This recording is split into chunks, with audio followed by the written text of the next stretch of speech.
আপনারা জানেন গত বছর মালয়েশিয়ার প্রধানমন্ত্রী আনোয়ার ইব্রাহিম সাহেব বাংলাদেশে গিয়েছিলেন। উনি বাংলাদেশের এখন যে আপনার অন্তর্বর্তী সরকারের যে আমাদের প্রধান উপদেষ্টা আছেন ডক্টর মোহাম্মদ ইউনূসের ব্যক্তিগত বন্ধু। তো উনি তখন প্রতিশ্রুতি দিয়েছিলেন যে গত বছর যেই বাংলাদেশি শ্রমিকরা মালয়েশিয়াতে আসতে পারে নাই শেষ মুহূর্তে, তাদেরকে উনি মালয়েশিয়াতে আসার সুযোগ করে দিবেন। এটা নাম্বার ছিল 17,000-এর মতো। তো এটা ভিত্তিতে আমরা অনেক আলোচনা করেছি। তো তারা বলেছে তারা ব্যাচ ওয়াইজ নিবে। তো প্রথম ব্যাচ হিসাবে 7,926 জনের তালিকা ওনারা চূড়ান্ত করেছেন এবং এটা খুব অল্প সময়ের মধ্যে ওনাদেরকে মালয়েশিয়াতে কাজ করার সুযোগ দেওয়া যাবে, এই প্রক্রিয়া শুরু করে দিয়েছেন ওনারা। সেকেন্ড যে নিউজটা, ভবিষ্যৎ কর্মসংস্থানের ক্ষেত্রে আমরা বিভিন্ন সূত্রে জেনেছি আগামী কয়েক মাসে মালয়েশিয়া 1 থেকে 1.5 লক্ষ বিদেশি শ্রমিক নিতে পারে।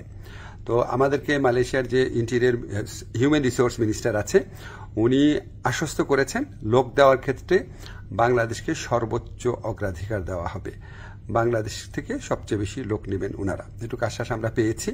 তো আমরা অনুরোধ করেছিলাম বাংলাদেশে যারা রিক্রুটিং এজেন্ট আছে তাদের সবার জন্য যেন উন্মুক্ত করে দেওয়া হয়, যাতে সবাই লোক পাঠানোর সুযোগ নিতে পারে। এটা আমরা অনেক ভালোভাবে বুঝিয়ে বলেছি। তো ওনারা বলেছেন ওনারা এটা ভালোভাবে বিবেচনা করে দেখবেন, আমাদেরকে অচিরেই ওনারা এই ব্যাপারে সিদ্ধান্ত জানাবেন। তো আমাদের একটা বড় অগ্রগতি যেটা হয়েছে, আমি মালয়েশিয়ার যে ইন্টেরিয়র মিনিস্টার আছে ওনাকে রিকোয়েস্ট করেছিলাম আমাদের শ্রমিকরা মাল্টিপল ভিসা পায় না, সিঙ্গেল এন্ট্রি পায়, অন্য দেশের শ্রমিকরা পায় মাল্টিপল এন্ট্রি। তো এটা নিয়ে বেশ কিছুক্ষণ কথা হয়েছে। উনি আমাদেরকে শুধু প্রতিশ্রুতি দেন নাই, ওনার সাথে যারা কর্মকর্তারা ছিল তাদেরকে এই ব্যাপারে দ্রুত পদক্ষেপ নেওয়ার জন্য নির্দেশ দিয়েছেন।